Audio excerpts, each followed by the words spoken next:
Welcome to the Selling in the Motor Trade podcast in association with symcotraining. This is the weekly podcast where we share best practice tips and ideas on how to sell more cars, improve your service department, and generally put more profit into your dealership or dealer group. I'm your host, Simon Bowkett. Now, some of you probably already know me as Skippy. I want to start by saying thank you for taking the time to listen to this podcast.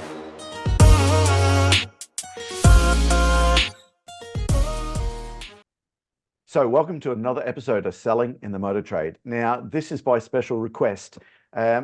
Jason and I, we did a book club, for the want of a better word, a while back. And I've got to say thank you. It just went down really, really well. It was shared to so many different people there. I've had so many anecdotal stories where people said, we love that. Can you do it again? And of course, here we are. Welcome back, Jason. Thank you for the kind invitation to come back. I don't know whether we're Chuckle Brothers, Lauren and Hardy, Hinge and Bracket. I guess it depends on what demographic you are. You'll understand those references, but good to be here. Yeah, it is. And with this one, for people who are watching the podcast, I'm in a hotel room in Dublin. Jason's home. It's 7:30 at night, something like that. We both got a glass of red in our hands. Yes. So this could go absolutely anywhere. Okay, and the book we're choosing this time is The Chimp Paradox, written by Professor Stephen Peters back in 2012. This is a book that we just had a conversation beforehand. It's a heavy book. It's a big read. And Jason, I think you summed it up very well. Professor Stephen Peters is one smart man. Yeah, he's an incredible guy. I had the privilege of meeting him in about 2013.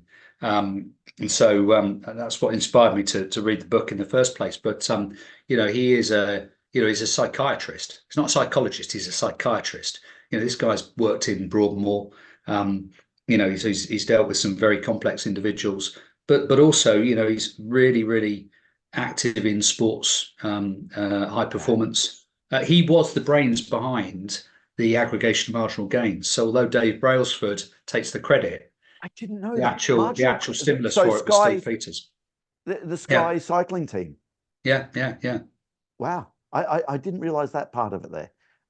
So listen, to summarize the book, I'm going to do this in a quick 30 seconds, and then we're going to pick it to bits as we can and how people could get the best out of it. And as always, we're not going to read the whole book for you. Our goal for this is at the end of it for you to want to go and get the book, listen to the book on Audible, go and put the book beside your bed, read a chapter or two, come back to it. I know, Jason, I had to actually. It's such a heavy one. I had to go back to it 2 or 3 different times and say, okay, this is getting a bit deep for me now. I don't know if you had a similar. Yeah. When I first read it, I probably got a third of the way through. And I probably felt I'd picked up enough. And to be honest, if you only read the first third, you probably would pick up, enough to make it worthwhile. That's a good call. But I've actually done this one, I think, as you have, on audiobook over the last couple of weeks. So every time I jump in the car, it comes on. And I've really enjoyed it, actually. And I have to say, I've kind of absorbed a hell of a lot more. And funnily enough, my wife realised I had the audio book when she was going through kind of the listing. And she's been listening to it in the car. And we've had some really interesting chats about invariably my chimp. Yes. Okay, so let's talk about the chimp. Okay, so Stephen Peters talks about, and this is my 30-second guide. Okay, we have 3 brains. That's what I got from this. We have the chimp, which is the limbic system, if I'm pronouncing that right. That's the one that's deep down in our brain. We kind of evolved from chimpanzees, and it's the one that reacts. It's the one that we need to control. We have the human, the frontal lobe, and I've got an elderly mother, and she's starting to have issues with her frontal lobal, and that's really helped for me because I can see how the human, which is the rational part of the brain, is actually, it's quite sad, but you can see that happening there. So the frontal lobe, I want to talk about that and some of my personal things I've seen there. But then for me, the biggest one is the computer. The computer, parental lobe, I don't think I'm pronouncing that correctly there, but this is the computer is the one that we need to learn how to reprogram. And the book sets it up very quickly where right at the beginning of it is when you react to a situation, who's reacting? Is it the chimp? Is it the human? Or is it the computer? Because how many things do we do on autopilot that just happens, and we get into that cycle where we just react again and again and again. That's my 30 seconds. Yeah, and without wanting to sort of take the punchline away for this, one of the things that I came to discover is the first thing that always reacts is the chimp. So much as there's those three parts of the brain, the chimp, the human, and the computer, what I hadn't understood until rereading it is that the first thing always to react is the chimp. Of course, chimp lives on fight or flight. So you get a reaction. But the chimp also always looks back to the computer to validate or for, a view. It won't do anything without running it past the computer first. Exactly. Yeah. But to be remembered, the first thing always is the chimp. It's funny, when I met Sir Steve, a few years back, we had him speak at a conference, and he was talking about some of the things he's done, mainly with sports people, to get them to have an autopilot, to have an instinct reaction to the chimp, to stop the chimp doing the thing the chimp will do, and you'll often see it with footballers where the red mist comes down. So the first thing they do is actually pull their socks up. And you've got people like, Rooney, Beckham, Bellamy, who were always had the red mist issue. But when you watch them, their autopilot to overcome the chimp was just pulling the socks up, and it just slows it down and stops the chimp taking over. See, I'm glad you said that. I naively, before I read the book, because you make assumptions, people had told me about it. I thought, this is about to kill the chimp. This is about to get rid of the chimp. I don't need a chimp. I've evolved into the human brain and then the computer brain, but you're never going to kill the chimp. And what was it? Do you remember? Is the chimp 5 times stronger than the human? I think it's something like that. Yeah, it's multiple times. Yeah, I think you're probably right. A 5 could even be 10, but it is incredibly powerful, and is the natural instinct. And it's funny because we did Who Moved My Cheese last time, didn't we? Yeah. And the chimp shows itself in there with hem and haw, doesn't it? Yes, it does. It's exactly. By the way, the chimp. There's so many things where it just reacts into other things. There's another book. I don't know where the story comes from. And it might even be Professor Stephen Peters himself who said it. But and this summed up for me.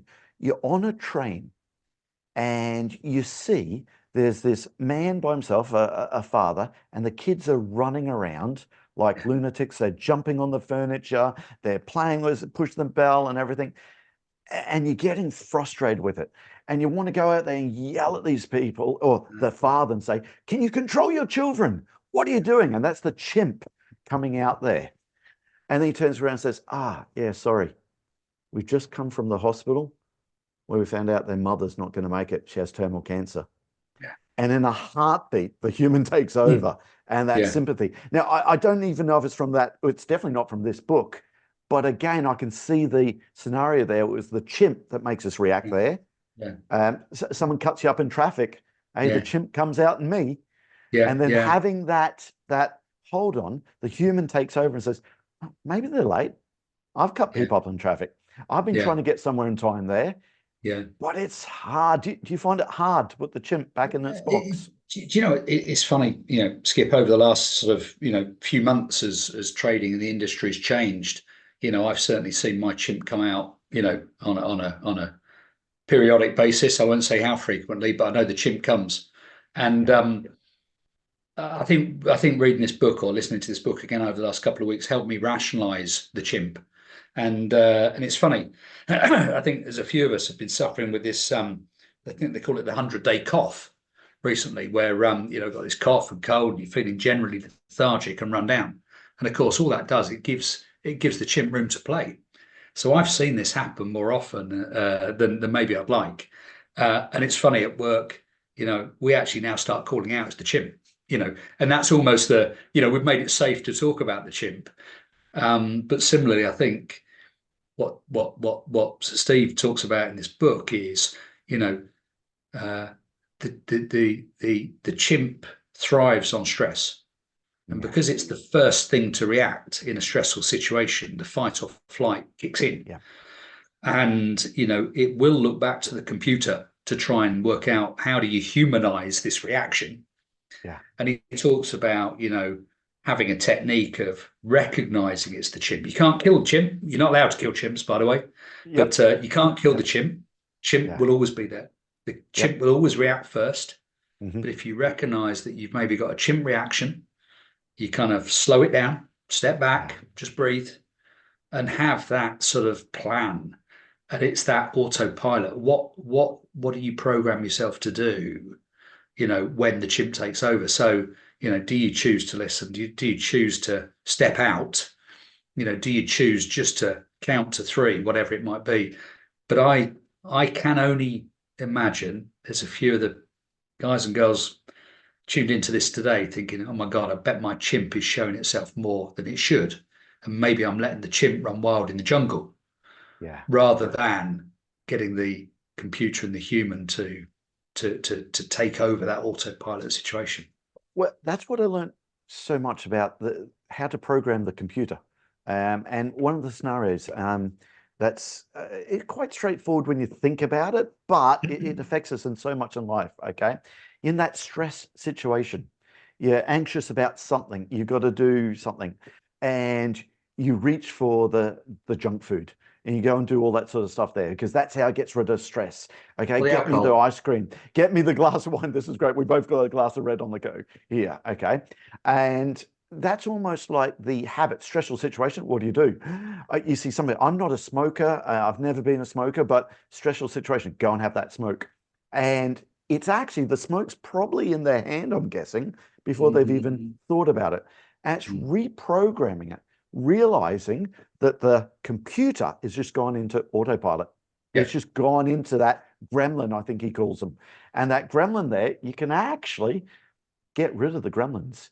You can turn around and go, I know that I'm in a stressful situation. I normally go for the glass of red or the junk food. So I'm going to go for a walk first. I'm going to actually go outside, walk around the dealership, come back in, and then deal with it. And and this is what I learned again, second reading. Actually, the more you do it, the more you reprogram that computer. And you know what? I picked up a few things. Sorry to cut across you, but it just jumped into my mind. So you touched on a couple of things there about gremlins. I think we should talk about the gremlins, because you've got a couple of things going on here. You've got the chimp that likes to run wild. It's fight or flight. It lives in the jungle, survival instinct. You've got the computer, which is theoretically logical, but the computer has gremlins. So we need to think about that effect. And the other thing, and I think we can all relate to this, is chimps are in troops. Yeah. So what often happens is the chimp gets reinforced because there's another chimp in the room, or another 2 or 3 chimps in the room. And funnily enough, I heard this today in a meeting where 2 or 3 chimps came out at once, and it's an incredibly powerful force. So if you imagine a scenario where you've got 3 chimps and then there's a you're the gremlin only in the computer, human there, you are absolutely done for. But knowing this, as you say, maybe that's the time you go, time out, guys. Let's just go and walk the block, come back in, and just look at this through fresh eyes. Well, I love in the sporting world, and we learn so much from the sporting world in business. I mean, these guys are top elite athletes. And what you said there as well, when the red mist comes down, just pulling the socks up. Okay. It's just doing that something that's putting the chimp back in the box, isn't it? And it's funny because and a lot of sports people have these unusual tics. I think both you and I are egg catchers. We follow the oval shaped ball rather than necessarily the round one. But you see it in both sports. When people are getting set for the for the penalty kick, they have a routine. They get into and Owen Farrell has the eyes, and some of them have some unusual sort of setups, and a lot of that is just about slowing it down. And again, I know in the football world, the reference that Sir Steve Peters gave was Craig Bellamy, who had a bit of a reputation, I think, for kicking off. But he was the one who was one of them that absolutely his thing was just stop, pull the socks up, because maybe you're gonna get over it. And I remember hearing an interesting discussion once on on a rugby reference where, why argue with the ref? Have you ever seen a decision overturned because So the player true. argued with the ref? But we Yeah. sit in rooms every day, And individually or with our teams, where effectively you're arguing with the ref. That's the chimp.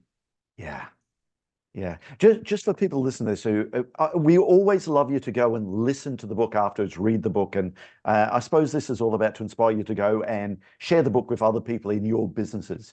But for me, what I picked up from the chimp, it's back in caveman days. The chimp just wants to survive. See, a chimp by himself won't survive, so he needs to be part of a group there. So what happens is that survival instinct thing comes in when there's a threat. Now, the chimp will never be killed. That's how I thought, because it's there to save us. So if a car's coming towards you, you need to get out of the way.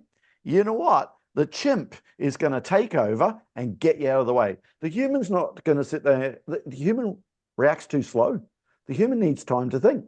So we almost need, in fact, if I got that right there, actually, it's not the human, it's actually the computer there, isn't it? Yeah, That does the it on computer. autopilot. Yeah, it We is. The got to, the computer does it on human's got to autopilot. program it. Got to program it. Yeah, That's it. And it's funny because one of the and I was making some notes. I was listening to it this evening on the way home, and when I got home, I had a whole sort of page of angst that I needed to write down. Which talks about lots of different things, imposter syndrome and triggers and so on. But one of the points on the stress response is, you've got the choice of either react or deal with it. What the chimp does, it reacts. What the computer and the human, if they're allowed to take back control, they deal with it. Yeah. So of course it's that whole process of getting the chimp to back away, the computer to kick in, and the human to rationalize and have a more human and rational and less emotional reaction to it. We you know what, Skip, we sound as though and I wouldn't want it to come across this. We sound as though we're somewhat evangelical about this and that we've got the answers. I haven't. I've got to tell you, my chimp, and I see it now. I didn't see it. If I look back a couple of weeks ago, I was feeling a bit under the weather. I've been carrying this sort of virus or whatever it was, and suddenly your sensitivity to the chimp goes down, and suddenly the chimp he kicks in. He loves it. I think what we're trying to always do is moderate and modulate the chimp, but there are things that trigger the chimp that it's really hard to overcome it. It's for me, it's the chimpanzees when they feel vulnerable. Okay, that's when the aggression comes out. Okay, because they think, hold on, my place in society as a chimp is being threatened here. They're going to push me out there. I need to dominate this. Listen, even an argument with my wife Emma, goodness me, I can see the chimp coming out all the time. What a ridiculous idea that is. But it's just like, it's the chimp talking because I need to win this argument because my social standing is placed. But hold on, when the human comes up, what is this argument about? It's something stupid. It's a power pole that's been moved on the property somewhere. And it's just a ridiculous idea there. But the chimp comes over because and it is more powerful. It jumps in there. Yeah. It's fascinating though, Skip, as you kind of work your way through the book, there's some good clues in there. I think what the author does, he gives you some good ideas, some things that you can put into practice. It is exactly that, it's practice. How do you reprogram it? But I think the first thing to remember is, the dominant first reaction is always that of chimp. So knowing that is quite a powerful thing to realize, because whatever you do, your first reaction is likely to be chimp, unless you've got a very heightened level of emotional control and are conscious about trying to manage it. And it's the chimp that lets you down. And often we're in situations where there's multiple chimps. Sometimes it's even competing chimps. And what we've got to do is find a kind of a way through that and get into a better place. And you kind of touched on this before, and I hadn't realized, you and I hadn't spoken about this, kind of, how chimps present themselves. And, like you, we've got experience in our family of, dementia. And it's really hard because you get to see it then, you think, that's the chimp. Now, I guess where maybe you and I or others might have the opportunity to rationalize it is we can dial up the computer, we can dial up intentionally the human, and we can overcome the chimp. But there are people, and it could be that they're, speaking of dementia, but there's other people in our businesses every day that have different needs. How many of us have got people with ADHD or or dyslexia? These things all are factors that mean their ability to moderate the chimp becomes harder. It's that frontal lobe dementia. It Yeah, really it is. is. Yeah, And anyone else who's have family or loved ones going through this, it's tough because there's someone that you love and you think this person is, hold on, this is not the person that raised me. Who is this? Why is she reacting like this? And it's quite sad. And dementia, it's a frontal lobe. But for me, I got from the book, that's what's happening there. That the human side of it is the one that's struggling there. And the chimp is taking over more. And the chimps come out and saying just horrible stuff sometimes. Yeah. I said to you earlier on, one of the things that we have a bit of fun with the chimp and work. I think my team are aware that I'm back on the chimp sort of mission, and a couple of them have either recently do they call read you the it chimp? or I well, love this. well, I'd love to hear that. I was in a meeting. Hold on, the chimp's out there. Yeah, well, exactly. You know some of the colleagues that are in my team, and we had a meeting the other day, and two of them said, "Well, that's we hear you, but we also hear the chimp."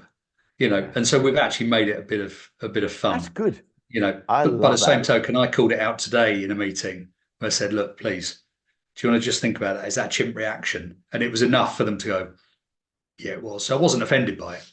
But again, this is where you can have some fun with the whole concept. For context, I just have to say, context, people listen to this in other parts of the world. Jason runs the Marabunny group in the UK. So this is the Norton Way group, the RRG group, HPL, and he is... how many employees do you look after there, Jason? It's enough. About 1,200 across the group.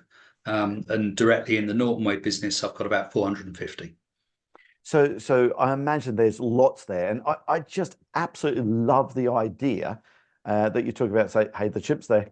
And they can say that to you. I suppose that helps put the chimp back in the box sometimes. Yeah, it does. Yeah. And it's not, Three things for the chimp that I got from the book. And again, this was only on a reread. When the chimp comes out, exercise the chimp. Okay. Put the chimp in the box or feed the chimp. Now, for me, the exercise the chimp, it works. Okay, it's just like, hold on, that's the chimp talking there. Okay, let's go and exercise. Now, exercising doesn't mean going for a run. Okay, I need to go out there, but actually exercise the chimp is do something else first. Okay, get into something else, come back to that there and give it time.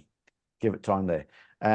Putting it in a box, almost identifying that is the chimp there, right? I'm going to put you metaphorically up on the bookshelf in that box. I'm going to come back to you when I've got time. And it knows that. But also keep the chimp busy doing something else. And we said before, you're not going to kill the chimp. It's there. It's more powerful than you. It's going to react straight away there. You've got to do one of those three things to control it. And again, please read the book because there's lots of good ideas on how to do those three things in the book. I think, Skip, I saw the same things as you. I think the big takeaway for me was kind of that whole thing that the first reaction is always the chimp. So expect that, deal with it, and find that strategy for getting the computer and the human to take over. And I think to your point, I'd love everybody to sit and read voraciously with the book. It's not going to happen. No. But for £7.99, download the book and listen to it in the car. We're in the car for hours, aren't we, across a day or a week? I think it's 8 hours end to end just to set an expectation. Sounds a lot, but if you think about that, that's probably 1 week of commuting for most people in our industry. Yeah, it is. So especially in the Southeast where you are. Some people might think that, hold on, the chimp is nature. That's how you've been born. That's how it is. But for me, it's nurture. We can reprogram this computer. We can train the chimp. We can keep the chimp busy. So I just got a lot out of that. And looking back in time, how it's really affected people on that one. Yeah, no, it's some really powerful stuff in there, Skip. And, I'm with you. I think it's we do things unintendedly that start to sort of weigh people down in their mind. And, whether it's in our, dealership teams, whether it's in our families, we can often do things that have the law of unintended consequences, as wiser men than me have said. And I think that's something we need to be aware of. I think for the kind of the managers and leaders that listen to this, we must really recognise the shadow that we leave. Yeah. Our leadership shadow. It's a really important thing to be aware of.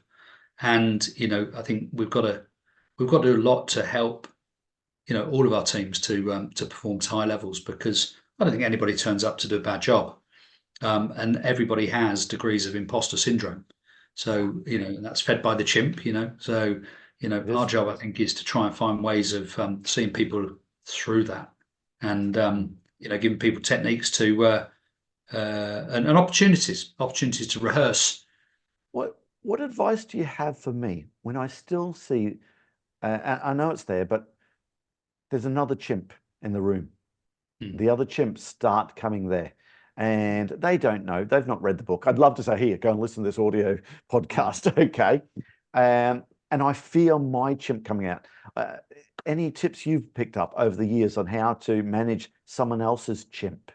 I think there is a technique, and you prompted me to think about this. So funny enough, I was talking to one of my team who's doing a presentation next week about this. There's a classic sort of media training technique called ABC, to acknowledge, bridge, control. And I think what you've got there, when you've got two chimps together, there's almost that I hear you, the acknowledge. Yep. The bridge is, taking it to a different dimension, so I hear you. What would it take to think about things this way? Or, have you ever thought of it this way? So acknowledge, bridge, take it across to a different place, and then control it in a different way. And I think, almost just making it safe for them to land gracefully, so that they don't get more of a chimp reaction, but taking it a different direction. Because you see this all too often, is you end up with the troop of chimps fighting each other in public, and it becomes destructive. So I think for me, ABC, acknowledge, bridge, control. That's great. I hear you. Yeah. Have you thought of it in this way? Yeah. Is the bridge, and then control it is then give it a very human reaction. But that's almost the same as you putting your socks up. Just pause, slow it down. Yep. And just step back and have a plan. Yeah. God, I sound quite clever for once. That was very good. I'm impressed with that. Okay. It is true. It is absolutely true, because I suppose lots of sales managers will be listening to this and they'll be thinking, I've got my top salesperson who's the chimp. Lots of service managers will say, hold on, I've got the mechanic, the technician, I need him, but he's the ringleader of the chimp, and he'll get all the other chimps on site. And you almost want to fight that chimp to put him into the place, but that's never going to work. No one wins a chimp fight, do they? Nope, they absolutely do not. And the other thing is, it's that autopilot. Look for gremlins as well. How many gremlins stop us in day-to-day life all the time? Gremlins. Oh, he also went into goblins. Now, goblins, he said, that might be something real deep. And I kind of struggle with the difference between gremlins and goblins. And if I can quickly explain this, gremlins is something that you can get rid of. Gremlins is a bit of one of those silly things like, sorry, not silly, I shouldn't say that. Public speaking, okay, you're not going to get hurt. You're not going to get killed. Nothing's going to happen bad now. Now, back in caveman days, if you're ostracized from the group, that might mean death. But actually now, that's not going to be an issue, okay? So that's a gremlins. Goblins, though, that might be something deep-seated. That might be a real issue that I think you need a professional to go and help with that one. Yeah. You take that. So. Yeah. They're things that you can't move there. Listen, the other thing I want to go on, listen to this. I urge everyone to go and search out a man called Tim Urban. Now, Tim Urban said, in the mind of a procrastinator, this is not a book or whatever, it's a little YouTube video. And the YouTube video talks about why we procrastinate. And it's purely the chimp. And he talks about the chimp. Okay. The chimp wants instant gratification. It wants that fun right now. The human wants to hold on, let's get on with this and do work and look at long-term success. The chimp wants instant gratification. And he talks about this great story about how he's got 6 months to write a final thesis. Okay. And he says, well, that's plenty of time. What he'll do is he'll just do it nice and a bit every day, and he'll have the 90,000 words written. And that was fine until 1 month went by. 3 months went by. Okay. He got to the final week, nothing had happened. And then, he said the chimp woke up and went into panic mode. And the chimp has actually, good and bad in his story. The chimp was getting him to do instant gratification all the time. Let's just look at YouTube. Let's go and look at something else. Let's not do this. Let's just open up the fridge and see what's in it. Okay. That's not there for 5 minutes ago. Again, that's a quick 5-minute video, but it really sums up Professor Stephen Peters' work on this book, actually. Yeah, it really does. Exactly. Skip, where do we go next with this one? Where were you left thinking? We did Who Moved My Cheese, which is a light touch. That's one for everybody, and I think as you say, a lot of people seem to pick up on that one. We've gone deep. This is deep. We've gone deep. We've gone deep with chimp. Although you can do the chimp effectively at a surface level. So if you're only prepared to invest a bit of time, still do it. Just take out the book. Yep. Yeah. And actually, I'd almost read the first third of the book. Just realizing your chimp is reacting, that in itself really helps me. It really does help me. So deep. I tell you, there's so many great books that we both read out there. Simon Sinek, Starting with Why, that jumps to my mind. Okay, that's a great book there. And have you got another? Well, there's a couple. I like again, it's a deep one though. Daniel Kahneman, Thinking Fast and Slow. That's really interesting. So that's all about kind of the red blue pill, the matrix. How do you intentionally slow thinking down? That's a really good one. The other one that I think a lot of people in our industry have seen or read at some time is 7 Habits. Yeah. So Stephen Covey. See, it's great. 7 Habits. I put in the same category as this. It was a heavy read for me. Heavy read. I got to tell you, I've not read the other book. Okay. Talk to me again about that one. I think we should do that so I can get it fresh. Okay. So you got Daniel Kahneman, who again, brain the size of the planet. He's written a book called Thinking Fast and Slow, which was written a number of years ago. And I guess it kind of, as the whole digital world was kicking in, people realized that, you've got, different ways of thinking, and can you intentionally slow down your thinking? And there's a really interesting anecdote in it, which is kind of, in the Matrix, where you've got the red pill, blue pill, and, what it does to the brain. So that's a good one. I quite like that one.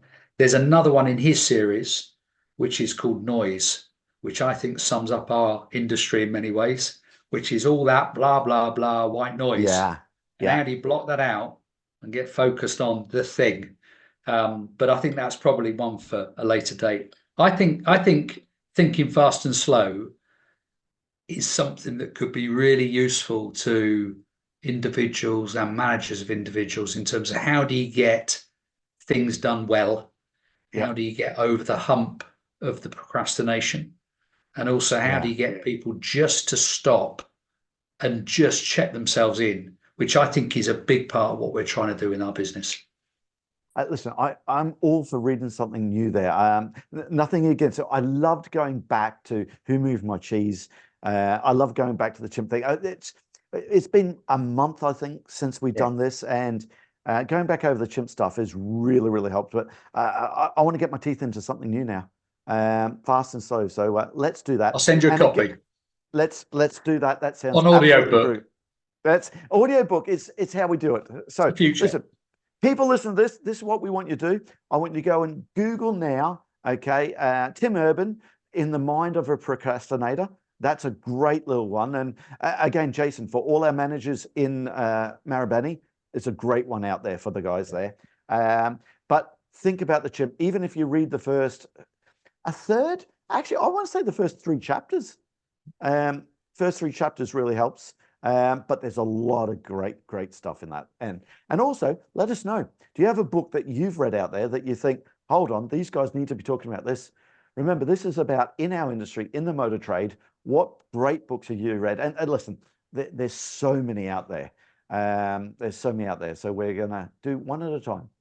So again, Jason, I didn't get too much red wine through there. I got through more than you, Skip. Look, you have there, and thank you so much again. I'm absolutely loving this because I'm learning so much there, and I really hope that everyone listening to this is as well. So we'll do this again next time. Cheers, buddy. See you soon. See you then. That just leaves me to say that all details of this episode and other episodes on the selling in the motor trade can be found on our website, symcotraining.co.uk. Go there to get a copy of our book, Words That Sell Cars. Go there to sign up to a free trial of our Sales Fitness online sales training program. Easiest way to get hold of me is Simon Bowkett through LinkedIn. Thank you.